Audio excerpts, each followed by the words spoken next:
Hi folks, I wanted to show you for the forces and motion activity. I wanted to give you a little bit of a heads up of what it should look like on your screen when you're doing various parts of that simulation activity. I think it's called the pushing things around lab is what the file is called. So if you follow the link on Blackboard, you should be directed to this page that you're looking at now.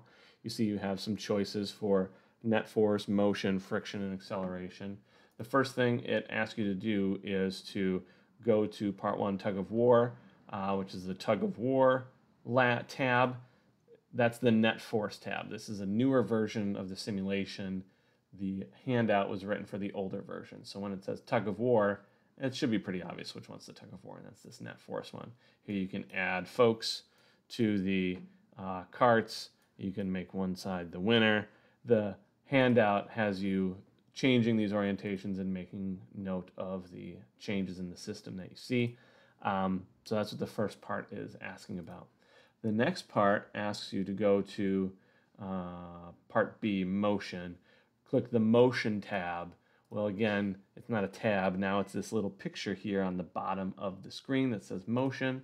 It starts with a little box on a skateboard, and here you can use your mouse to push on the box by clicking and dragging, or just applying a net force with this slider to see which way things go.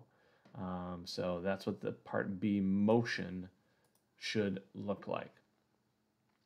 For Part C, the Acceleration Lab, again, it says click on the Acceleration Lab tab.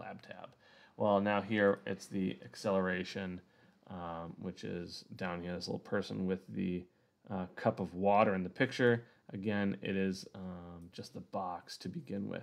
Here you can adjust the friction, so pay careful attention to whether the instructions have you adjusting friction or not. But those are the three parts of the simulation that you should be using for the pushing things around lab. Oh, here we go. Great work.